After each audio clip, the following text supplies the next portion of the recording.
علی رسولہ الکریم اما بعد فاعوذ باللہ من الشیطان الرجیم بسم اللہ الرحمن الرحیم۔ سورۃ البقرہ آیت نمبر 23۔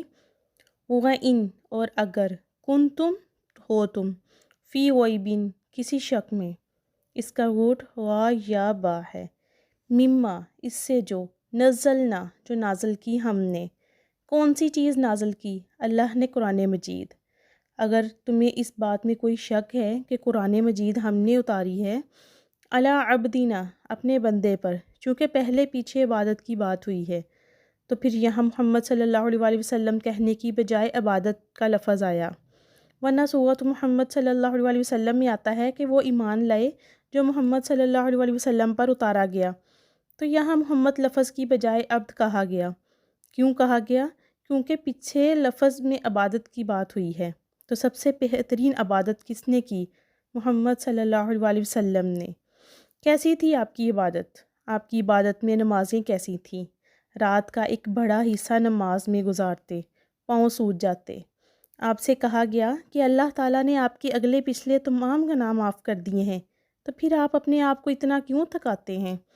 تو آپ کا جواب کیا ہوتا؟ کیا میں نے اللہ تعالیٰ کا شکر گزار بندہ نہ بن جاؤں؟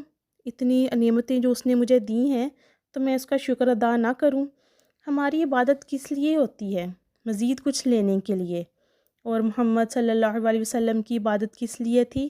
شکر گزاری کے طور پر، یہی عبادت ہے۔ تو یہاں ان کو عبد کہا گیا ہے، اور عبادت کا وہی طریقہ پسندیدہ طریقہ ہے۔ پسندیدہ طریقہ وہی ہے جو حضرت محمد صلی اللہ علیہ وسلم کا طریقہ ہے۔ اور اگر کوئی عبادت آپ کے طریقے سے ہٹی ہوئی ہو، مثلاً کوئی یہ کہے کہ میں عبادت کا کوئی نیا طریقہ نکالتا ہوں، تو وہ یہ طریقہ قابل قبول نہیں ہے، کیونکہ وہ اللہ کے بتائے ہوئے طریقے کے مطابق نہیں۔ اللہ کا بتایا ہوا طریقہ کس کے طریقے سے ہمیں پتہ چلتا ہے؟ حضرت محمد صلی اللہ علیہ وسلم کے طریقے سے۔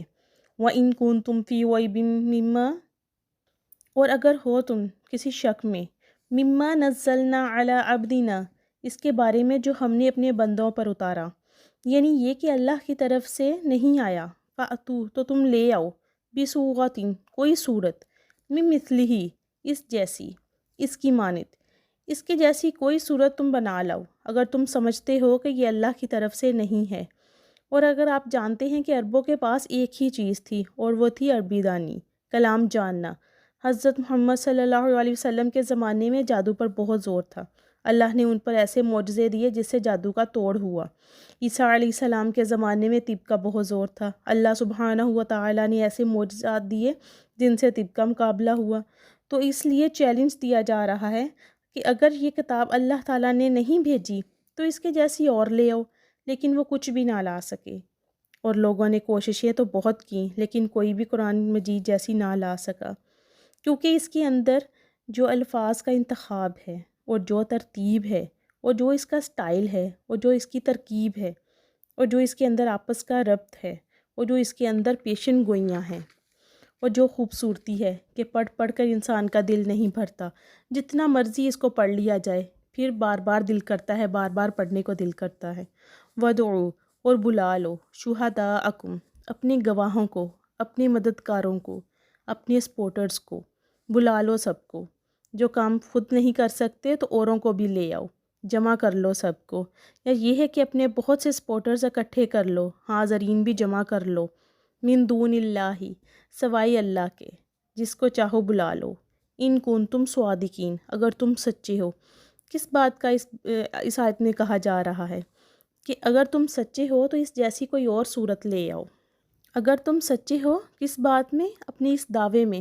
کون سے دعوے میں؟ کہ یہ کتاب اللہ کی طرف سے نہیں ہے، حضرت محمد صلی اللہ علیہ وسلم نے خود گڑھ لی ہے، تو تم بھی گڑھ لو، اس جیسی کوئی اور صورت لے آؤ، کوئی اور کتاب لے آؤ، بے شک ایک صورت ہی اس جیسی لے آؤ، لیکن وہ اس کے جیسی کوئی صورت نہیں لا سکے۔ وَإِن كُنتُمْ فِي رَيْبٍ مِّمَّا نَزَّلْنَا عَلَىٰ عَبْدِنَا اگر تم شک میں ہو اس کلام کے بارے میں جو ہم نے اتارا اپنے بندے پر کہ یہ ہمارا نازل کرتا ہے یا نہیں۔ کتاب توحید میں کہا گیا ہے کیا تو نے مجھے اور اللہ کو برابر کر دیا ہے؟ فَأْتُوا بِصُورَةٍ مِّن مِّثْلِهِ تو لے آؤ ایک ہی صورت اس جیسی۔ تعارف قرآن میں یہ بات تفصیل سے بیان کی گئی ہے کہ قرآن حکیم میں ایسے 5 مقامات ہیں، یہاں پر یہ چیلنج موجود ہے کہ اگر تمہارا یہ خیال ہے کہ یہ کلام محمد صلی اللہ علیہ وسلم کی اختراع ہے تو تم بھی مقابلے میں ایسا ہی کلام پیش کرو۔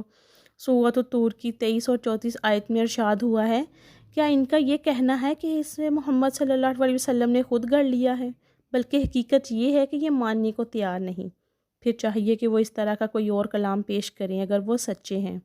سورہ بنی اسرائیل میں بھی فرمایا گیا ہے، اگر تمام جن و انس جمع ہو کر بھی اس قرآن جیسی کتاب پیش کرنا چاہیں تو ہرگز نہیں کر سکیں گے، چاہے وہ سب ایک دوسرے کے مددگار ہی کیوں نہ ہوں۔ پھر سورہ ہود آیت نمبر 13 میں فرمایا گیا کہ اے نبی صلی اللہ علیہ وسلم ان سے کہہ دیجئے، اگر پورے قرآن کی نظیر نہیں لا سکتے، اس جیسی کوئی مثال نہیں لا سکتے تو ایسی 10 صورتیں ہی گھڑ کر لے آؤ۔ اس کے بعد مزید نیچے اتر کر سورہ یونس میں بھی اس جیسی ہی ایک صورت بنا کر لانے کا چیلنج دیا گیا ہے۔ مذکورہ بالا تمام مقامات مکی صورتوں میں ہیں۔ پہلی مدنی صورت البقرہ کی آیت زیر مطالعہ میں یہی بات بڑے اہتمام کے ساتھ فرمائی گئی۔ فرمایا گیا ہے کہ اگر تم لوگوں کو اس کلام کے بارے میں کوئی شک ہے جو ہم نے اپنے بندے پر نازل کیا ہے کہ یہ کلام اللہ کا نہیں ہے، تو اس جیسی ایک صورت بھی تم موضوع لے کر آ جاؤ۔ ایک صورت سورۃ العصر کے مساوی بھی ہو سکتی ہے، سورۃ کوثر کے مساوی بھی ہو سکتی تھی۔ وَادْعُوا شُهَدَاءَكُم مِّن دُونِ اللَّهِ إِن كُنتُمْ صَادِقِينَ، اور بلا لو اپنے سارے مددگاروں کو، اپنے سارے سپورٹرز کو، اپنے سارے حاضرین کو جمع کر لو اللہ کے سوا اگر تم سچے ہو تو۔ قریش کا خیال یہ تھا کہ شعراء کے پاس جن ہوتے ہیں جو انہیں شعر سکھاتے ہیں، ورنہ عام آدمی تو شعر نہیں کہہ سکتا۔ چنانچہ فرمایا کہ جو بھی تمہارے مددگار ہوں ایک اللہ کو چھوڑ کر، جس کی بھی تم مدد حاصل کر سکتے ہو، جنات ہوں یا انسان ہوں، خطیب ہوں، شعراء ہوں یا ادیب ہوں، ان سب کو جمع کر لو اور اس قرآن جیسی ایک ہی صورت بنا کر لے آؤ اگر تم سچے ہو تو۔ قرآن کا انداز یہ ہے کہ وہ اپنے اندر جھانکنے کی دعوت دیتا ہے، چنانچہ یہاں گویا آنکھوں ہی آنکھوں میں ڈال کر یہ کہا جا رہا ہے کہ حقیقت میں تمہیں اس قرآن کے کلام الہی ہونے میں کوئی شک نہیں ہے، یہ تو تم محض بات بنا رہے ہو۔ اگر تمہیں واقعی کوئی شک ہے، اگر تم اپنے وعدے میں سچے ہو، اپنے دعوے میں سچے ہو، تو آؤ میدان میں اور اس جیسی ایک ہی صورت بنا کر لے آؤ۔ لیکن وہ نہیں لا سکے، ایسا کچھ نہیں کر سکے۔ صدق اللہ العظیم۔